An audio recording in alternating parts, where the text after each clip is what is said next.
Hello everyone, welcome back to my channel. This is Mayank Singh. तो ये video option ग्रिक्स के ऊपर होने वाला है। अगर आप ऑप्शन ट्रेडिंग करते हो और ऑप्शन ग्रिक्स के बारे में आपको नहीं पता तो आप ऑप्शन ट्रेडिंग में काफ़ी ज़्यादा नुकसान कर सकते हो, क्योंकि ऑप्शन का प्रीमियम किस तरह से मूव करता है उसके फैक्टर्स को अगर आप नहीं जानोगे तो किस तरह से आप इसमें ट्रेड कर सकते हो। तो मैं इस वीडियो में काफ़ी सिंपल लैंग्वेज में समझाने का कोशिश करूँगा कि ऑप्शन ग्रिक्स कैसे काम करता है, रियल ट्रेडिंग में इसको कैसे यूज़ करते हैं। तो ध्यान से देखना, अगर आपके पास अभी टाइम नहीं है तो इसको वीडियो के जैसा मत देखना, नहीं तो इस वीडियो से आप कुछ सीख नहीं पाओगे। तो इसको अभी ऐड टू वॉच लेटर में डाल देना या फिर लाइक करके छोड़ दो, सो दैट आप बाद में फ्री टाइम में इसको अच्छे से देखोगे तो आपको समझ में आएगा। तो चलो वीडियो शुरू करते हैं। तो ऑप्शन ग्रिक्स सीखने से पहले ये 3 टर्म आपको बता देता हूँ, क्योंकि इसको आप यूज़ करने वाले हो। तो 20,000 सपोज़ की मार्केट अभी करंट प्राइस 20,000 पे चल रहा है। ऊपर का 2 स्ट्राइक प्राइस ले लेते हैं 20,100 और 20,200। नीचे का भी 2 स्ट्राइक प्राइस ले लेते हैं 19,900 और 19,800। तो ऐसे में क्या होगा ना कि जब मार्केट सपोज़ कि करेंटली मार्केट कहाँ चल रहा है 20,000 पे, तो 20,000 हो जाएगा एटीएम। ठीक है, एट द मनी इसको बोलते हैं फुल फॉर्म में। सोचो कि आप 20,200 का कॉल खरीद लिया। ठीक है, तो आप ये उम्मीद कर रहे हो कि मार्केट अभी 20,000 पे चल रहा है, ये 20,200 पे आ जाएगा। ध्यान से सुनना, ठीक है। तो ये क्या आप उम्मीद कर रहे हो कि मार्केट आ जाएगा, तो ये आउट ऑफ द मनी है। ठीक है, तो ये आपका ओटीएम कॉल हो जाएगा। ठीक है, ओटीएम कॉल हो जाएगा ऊपर वाला। इस करंट मार्केट प्राइस से जितना भी ऊपर का स्ट्राइक प्राइस रहेगा वो सारा OTM out of the money call होता है। और सोचो कि आपने 19,800 का या फिर 19,900 का कॉल खरीद लिया होता, तो मार्केट ऑलरेडी इससे ऊपर ट्रेड कर रहा है, तो ये क्या हो जाएगा, इन द मनी में हो जाएगा। जहाँ से जो भी स्ट्राइक प्राइस आप सेलेक्ट करते हो और मार्केट ऑलरेडी उसको अचीव कर लिया होता है, ठीक है, उसके ऊपर ट्रेड कर रहा होता है, तो आप वहाँ पे समझना कि वो इन द मनी हो चुका है, कि मार्केट ऑलरेडी उसके ऊपर ट्रेड कर रहा है। तो ये सारा नीचे का जो भी है स्ट्राइक प्राइस, ये सारा आईटीएम हो जाएगा इन द मनी कॉल। ठीक है, इन द मनी कॉल हो जाएगा। तो ये सिंपल आपको समझ में आ गया होगा। तो अब मैं आपको ऑप्शन ग्रिक्स के बारे में बताता हूँ कि ये आप कहाँ पे देख सकते हो, इसको कैसे रियल ट्रेडिंग में यूज़ करते हैं और इसका कहाँ कहाँ यूज़ आएगा। ठीक है, तो अब चलो मैं आपको स्क्रीन शेयर करता हूँ। तो अभी मैं आपको दिखाता हूँ कि आपको ऑप्शन ग्रिक्स कहाँ पे चेक करना है। मैं यहाँ पे यूज़ करने वाला हूँ धन को। आप सेंसिबल भी यूज़ कर सकते हो, कोई फ़र्क नहीं पड़ता। यहाँ पे धन में ये फ्री का फीचर्स दिया हुआ है, तो यहाँ पे मैं इसको यूज़ करता हूँ। तो आप यहाँ पे ऑप्शन पे क्लिक करोगे और यहाँ पे ऑल ऑप्शन पे जाने के बाद आप देखोगे किसी भी स्टॉक का या फिर इंडेक्स का आप यहाँ पे ऑप्शन चेन देख सकते हो। तो हम लोग यहाँ पे निफ्टी 50 का ऑप्शन चेन यहाँ पे ओपन करने वाले हैं। तो यहाँ पे चेन पे क्लिक करोगे तो यहाँ पे इस तरह से खुल के आ जाएगा। आपको यहाँ पे एडवांस ऑप्शन चेन पे क्लिक करना है, आपका नया इंटरफेस खुलेगा और यहाँ पे आपको दिखेगा। तो सेटिंग पे जाना है यहाँ पे, और गामा और वेगा ये चारों को इनेबल कर देना, तो आपके चार्ट पे ये लग जाएगा। ठीक है, आप यहाँ पे देख सकते होगे कि यहाँ पे आ गया डेल्टा, गामा, थीटा, वेगा, सब कुछ आपको दिख रहा होगा। अभी अगर करंट मार्केट प्राइस का बात करें तो 441 चल रहा है, तो एट द मनी क्या हो जाएगा 19,450। तो एट द मनी का अगर डेल्टा आप देखते हो, बिल्कुल अभी मैं डेफिनेशन बता देता हूँ, इसके बारे में डिटेल यूज़ बताऊँगा कि किस तरह से ये काम करता है। तो डेल्टा देख रहे होगे ये 0.5 है। ठीक है, 0.5 है, 0.6 है, 0.7 है। तो जैसे जैसे आप इन द मनी में जाओगे ना, तो ये डेल्टा का वैल्यू बढ़ता है। और जैसे जैसे आउट ऑफ द मनी में जाओगे, जैसे ये पुट का ये सारा आउट ऑफ द मनी है, मैंने आपको समझाया था एटीएम, ओटीएम और आईटीएम क्या होता है। तो ये डेल्टा का वैल्यू यहाँ पे घटता हुआ आपको दिख रहा होगा। तो दूसरा जो फैक्टर है ये है गामा। गामा क्या बताता है कि ये 0.5 से अगर 0.6 गया तो कितना चेंज आया ना, वो इसका गामा का वैल्यू होता है। ठीक है, rate of change of delta बताता है गामा। अब थीटा क्या होता है, अगर आप ऑप्शन बायर हो तो थीटा कहीं ना कहीं आपका एनिमी के जैसा काम करता है। ये आपको निगेटिव में दिख रहा होगा। ये यही बताता है, ये इसका एक टाइम वैल्यू होता है। अगर मार्केट कहीं मूव नहीं किया तो ये 15 रुपया गिर जाएगा ये स्ट्राइक प्राइस में। ठीक है, ये थीटा का ये मतलब होता है। तो वेगा क्या होता है, वेगा जो फोर्थ वन है, इसका ये मतलब होता है, ये वॉलेटिलिटी बताता है कि हमारा जैसे अगर IV 1% से बढ़ गया या फिर घट गया तो हमारा प्रीमियम कितना पॉइंट ऊपर नीचे जा सकता है, वो होता है वेगा बताता है। अभी इसका डेफिनेशन देख लिया हमने, अब इसका प्रैक्टिकल यूज़ कैसे करना होता है ये मैं आपको बड़े स्क्रीन पे दिखाता हूँ। तो अब इन डिटेल में देखते हैं ऑप्शन ग्रिक्स के बारे में। तो सबसे पहला जो रहेगा वो रहेगा हमारा डेल्टा। तो डेल्टा एक्चुअली क्या होता है कि ये मूवमेंट बताता है, हमारा इंडेक्स कितना मूव करेगा तो प्रीमियम में कितना मूवमेंट आएगा, ये डेल्टा बताता है। सपोज़ कि मार्केट 20,000 पे ट्रेड कर रहा है, ठीक है, और ये बढ़ के हो जाता है 20,100, तो ये 100 पॉइंट का मूवमेंट आया इंडेक्स में। ठीक है, और सपोज़ कि एट द मनी का आपने कॉल खरीदा था, एट द मनी का कॉल का डेल्टा क्या रहेगा 0.5 रहेगा, अप्रॉक्स 0.5 रहेगा। और प्राइस ले लेते हैं कॉल का, सी का प्राइस ले लेते हैं यहाँ पे 100 रुपीज़, ठीक है। तो जैसे ये 0.5 का डेल्टा है और ये 100 पॉइंट मूव कर गया, तो जैसे 100 पॉइंट मूव करेगा ना, तो 100 इंटू 0.5 करोगे तो इतना पॉइंट का मूवमेंट आएगा आपका किसमें, प्रीमियम में, ऑप्शन प्रीमियम में।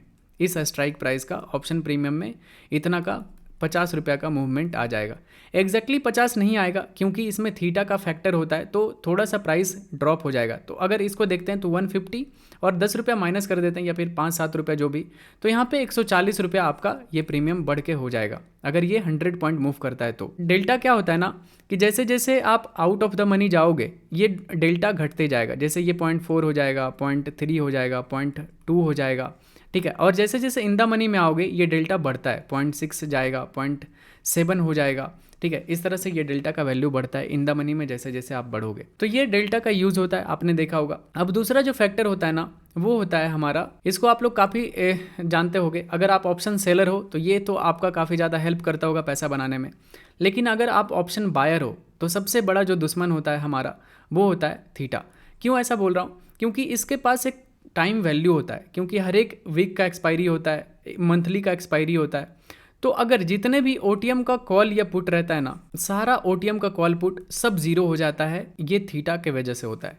कि अगर मार्केट सोचो 20,000 पे चल रहा था और आपने 20,200 का कॉल लेके रखा था, ठीक है, और मार्केट एक्सपायरी से पहले इधर ही रह गया, 20,200 टच नहीं कर पाया, तो ये थीटा के वजह से क्या होगा ना कि ये पूरा प्रीमियम आपका 20,200 का जीरो हो जाएगा। वो थीटा की वजह से होता है, क्योंकि इसके पास एक टाइम वैल्यू होता है जो कि टाइम के साथ जैसे जैसे एक्सपायरी नज़दीक आएगा थीटा का इम्पैक्ट और ज़्यादा तेज हो जाता है। जैसे आप देखोगे थर्सडे को हमारा एक्सपायरी होता है, उसके बाद नया सेशन स्टार्ट होता है हमारा कि Friday, Monday, Tuesday, Wednesday, Thursday, ठीक है, इस दिन को एक्सपायरी रहता है। तो सबसे ज़्यादा जो इफेक्ट रहेगा ना थीटा का कम रहता है वो फ्राइडे को रहता है, ज़्यादा इम्पैक्ट नहीं करता प्रीमियम पे। इससे थोड़ा सा ज़्यादा रहता है मंडे को, दुगना स्पीड से जाएगा। फिर ट्यूसडे को इससे थोड़ा सा ज़्यादा इम्पैक्ट रहेगा, ठीक है, ओटीएम वाले ऑप्शन में। कि अगर दूर है प्राइस, स्ट्राइक प्राइस आपका जिसमें भी आप ट्रेड लिए हो वो आपका एंट्री प्राइस से बहुत दूर है। जैसे मार्केट 20,000 पे चल रहा है और आपने ले रखा है 20,500 का कॉल ले रखा है, ठीक है, तो जैसे जैसे एक्सपायरी नज़दीक आते जाएगा ये इसका जो आपने प्रीमियम खरीद रखा है ना ये तेज़ी से घटते जाएगा। इसमें और भी वेडनेसडे को और भी ज़्यादा तेज़ी से घटता है। थर्सडे को तो जितने भी ओटीएम रहते हैं सबको जीरो करके रख देता है। सबसे ज़्यादा इम्पैक्ट थर्सडे को होता है थीटा का, ठीक है। तो आप थीटा को समझ गए होगे, क्योंकि ऐसा देखो कि मार्केट थीटा में क्यों इसको जीरो कर देता है, ठीक है। तो सोचो कि मार्केट 20,000 पे था, 20,000 पे ट्रेड कर रहा था, आराम से देखना समझ में आएगा, बिल्कुल अच्छे से समझ में आएगा। 20,000 से मार्केट ऊपर गया, ठीक है, ऊपर गया, इधर उधर टाइम स्पेंड किया और वापस से फिर से इधर आ गया, ठीक है। और उस टाइम थीटा का वैल्यू सपोज मान लेते 10 रुपया था और आपने यहाँ पे क्या खरीदा था, कॉल खरीदा था, 20,000 का कॉल खरीदा था जिसका प्राइस था 100 रुपीज़। तो मार्केट ऊपर तो गया लेकिन वापस से यहीं पे सेम लेवल पे आ गया, ठीक है। तो डेल्टा तो बढ़ा नहीं, क्योंकि मार्केट जहाँ था वहीं है, तो डेल्टा नहीं बढ़ेगा, तो डेल्टा नहीं बढ़ा तो आपका प्रीमियम बढ़ेगा नहीं। लेकिन थीटा की वजह से, थीटा का वैल्यू था -10, तो ये क्या कर देगा, ये 100 रुपीज़ वाले प्रीमियम को ये 90 रुपया पे ला देगा। तो ये जो 10 रुपये का नुकसान जो हुआ ना इस प्रीमियम में वो होता है थीटा की वजह से। तो आपको थीटा समझ में आया होगा। अब जो अगला टर्म देखते हैं वो होता है गामा। गामा क्या होता है ना, एक्चुअली ये बताता है कि कितना रेट ऑफ चेंज है डेल्टा में। सपोज़ कि आप 20,000 का कॉल ऑप्शन खरीदे थे, उस टाइम पे आपका जो डेल्टा था, ठीक है, डेल्टा जो था आपका डेल्टा था 0.5 का और ये 20,100 हो गया बढ़ के, ठीक है, 20,100 हुआ तो इसका डेल्टा का वैल्यू भी बढ़ जाएगा, क्योंकि मार्केट मूव किया है तो मूव किया तो डेल्टा भी बढ़ेगा। तो डेल्टा बढ़ेगा तो ये 0.5 से 0.6 चला आया। तो ये जो 0.21 का जो डिफरेंस है ना इसको कहते हैं गामा, ठीक है। आई होप आपको समझ में आया होगा। तो ये इसका एक्चुअली इसका यूज़ कहाँ पे आता है सबसे ज़्यादा, आप लोग देखते होगे हीरो ज़ीरो लोग करते हैं एक्सपायरी में। आप लोग पूछते हो कि यार हीरो ज़ीरो क्या होता है। हीरो ज़ीरो यही होता है कि हीरो ज़ीरो के टाइम में जब 3 बजे हम लोग कोई भी ट्रेड करते हैं उस टाइम पे, या फिर कोई भी ट्रेडर हीरो ज़ीरो करता है, या तो ज़ीरो हो जाएगा वो तो, या तो हीरो हो जाएगा। तो उस टाइम पे क्या होता है ना, थीटा खत्म हो जाता है, क्योंकि टाइम वैल्यू तो ऐसे ही खत्म हो गया, अब मार्केट के पास टाइम है ही नहीं, एक्सपायर हो चुका है। तो थीटा खत्म हो जाता है, वहाँ पे बच जाता है डेल्टा और गामा, ठीक है। तो गामा का उस टाइम पे सबसे ज़्यादा यूज़ आता है, ये आपके ऑप्शन को काफ़ी तेज़ी से बढ़ा सकता है। ठीक है, आप देखते होगे 3-3 रुपया वाला प्रीमियम बढ़ के 30-30 रुपया में चला जाता है। तो इस तरह से ये जो बढ़ता है ना, वो गामा इफेक्ट होता है, क्योंकि उस टाइम पे गामा काफ़ी तेज़ी से डेल्टा को बढ़ा देता है। डेल्टा बढ़ता है, आपका प्रीमियम काफ़ी तेज़ी से इंक्रीज़ हो जाता है। तो ये होता है गामा। ठीक है, अब जो फोर्थ है ना, वो होता है वेगा। ठीक है, वेगा एक्चुअली क्या है? वेगा होता है वोलेटिलिटी बताता है। ठीक है, वेगा क्या करता है? ये हमारे वोलेटिलिटी बताता है कि हमारा अगर IV 1% से चेंज होगा ना, या तो बढ़ेगा या घटेगा, तो कितना पॉइंट से आपका प्रीमियम में मूवमेंट आएगा। ठीक है, आप लोग देखते होगे कोई भी इवेंट आता है तो प्रीमियम 100 वाला जो डिजर्विंग रहता है कि 100 रुपीज़ पे होना चाहिए, वो हो जाता है बढ़ के 200 रुपया पे। तो ये जो 100 रुपीज़ का जो बढ़ा हुआ रहता है ना, इसमें फालतू का, जिसमें कोई मतलब नहीं होता है, वो होता है वेगा की वजह से। ठीक है, कि कोई भी जैसे इवेंट आने वाला रहा, RBI पॉलिसी आ रहा है, सारा देखते होगे जो भी प्रीमियम आप चूज़ करते होगे सब महंगे महंगे मिलते होंगे, बस इसके वजह से, वॉलेटिलिटी की IV की वजह से। क्योंकि उसके वजह से कोई भी न्यूज़ आता है ना, जैसे कहीं पे वॉर हो गया या फिर कुछ भी अनाउंसमेंट आने वाला है जो कि मार्केट को इम्पैक्ट करता है, तो इसके वजह से, वेगा के वजह से ये प्रीमियम महंगा हो जाता है। ये 100 वाला 200 में मिलेगा। ऐसे कंडीशन में क्या होता है ना, ये ऑप्शन बायर का भी हेल्प होता है और सेलर का भी। सपोज कि 10 बजे आपका RBI पॉलिसी आने वाला था और RBI पॉलिसी आया तो IB आपका काफ़ी तेज़ी से बढ़ा होगा। ठीक है, IB बढ़ेगा तो आपका प्रीमियम भी बढ़ जाएगा। ये वेगा की वजह से, क्योंकि ये IB पर डिपेंड करता है कि IB कितना चेंज हो रहा है, उसके हिसाब से वेगा चलता है। तो कोई भी न्यूज़ आता है ना तो IB बढ़ता है तो प्रीमियम महंगे हो जाते हैं, महंगे होते हैं। लेकिन प्रीमियम 10 बजे आया, ठीक है, अनाउंसमेंट हो गया, जो भी अच्छा बुरा न्यूज़ आना था आ गया 10 बजे।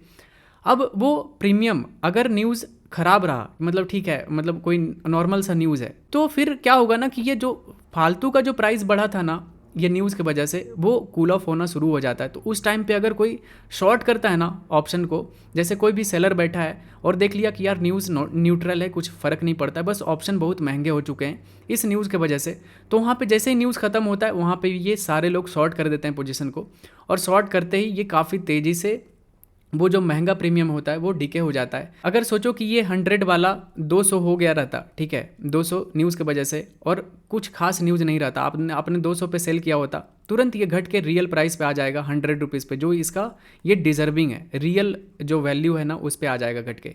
तो इसमें ऑप्शन सेलर भी पैसा कमा लेते हैं और ऑप्शन बायर भी पैसा कमा लेते हैं। जैसे कुछ न्यूज़ आने वाला रहा तो आप बाय करोगे, आप प्रीमियम उस टाइम पे काफ़ी तेज़ी से बढ़ जाता है IB की वजह से, तो बायर को भी हेल्प हो जाता है। और न्यूज़ अगर न्यूट्रल रहा तो IB जब ड्रॉप होगा तो प्रीमियम भी तेज़ी से ड्रॉप होता है, तो आपका वहाँ पे फ़ायदा हो जाएगा ऑप्शन सेलर को भी।